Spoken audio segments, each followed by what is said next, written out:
وقتلوہم اور ان کو کل کرو، ان کو قتل کرو، حیث جہاں بھی، ثقفتموہم تم پاؤ ان کو، ثقف یثقف مقابلے کی خاطر کسی کو سامنے پانا، یعنی جہاں تمہارا کسی سے مقابلہ اور وہ تمہیں وہاں سامنے مل جائے.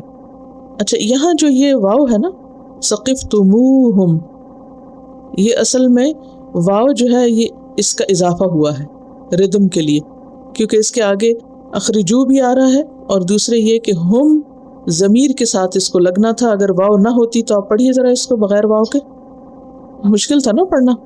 ثقفتموہم، ٹھیک ہے، یا ثقفتمہم، مشکل تھا اس کو پڑھنا، تو اس لیے ثقفتمو، اصل میں تو ثقفتم ہے. اس کی مثالیں اور بھی آتی. عربی زبان میں اس بات کی گنجائش ہوتی کہ بسا اوقات ایک حرف کو اومٹ کر دیتے ہیں یعنی کلام میں سہولت کے لیے، اور بعض اوقات ایک کو بڑھا دیتے ہیں. وَأَخْرِجُوهُمْ اور ان کو نکالو، یعنی expel them، من حیث جہاں سے، from wherever، اخرجوکم انہوں نے تم کو نکالا، they expelled you. والفتنة اور فتنہ اشد زیادہ سخت ہے. فتنہ کا لفظ ہے نا فا تا نون سے ہے، فتن یفتنو، آزمائش میں ڈالنا. اصل میں سونے کو پگھلا کے اس کا میل کچیل نکالنے کے لیے لفظ استعمال ہوتا ہے فتن یفتنو، لیکن پھر اس کے کئی ایک معنی آتے ہیں. والفتنہ اور یہاں فتنے سے مراد دین سے روکنا ہے، پرسیکیوشن کے معنی میں. اشد زیادہ شدید ہے، شدید سے اشد جو ہے یہ اسم تفضیل ہے. من القتل قتل سے، کلنگ سے، یعنی ورس دین کلنگ.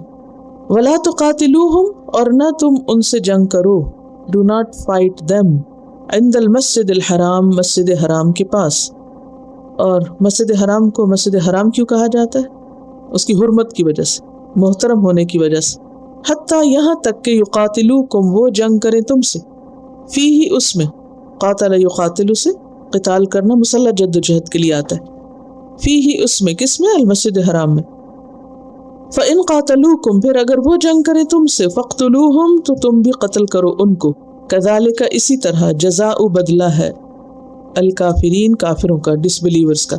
وَاقْتُلُوهُمْ حَيْثُ ثَقِفْتُمُوهُمْ وَأَخْرِجُوهُمْ مِنْ حَيْثُ أَخْرَجُوكُمْ وَالْفِتْنَةُ أَشَدُّ مِنَ الْقَتْلِ وَلَا تُقَاتِلُوهُمْ عِندَ الْمَسْجِدِ الْحَرَامِ حَتَّى يُقَاتِلُوكُمْ فِيهِ فَإِن قَاتَلُوكُمْ فَاقْتُلُوهُمْ كَذَلِكَ جَزَاءُ الْكَافِرِينَ.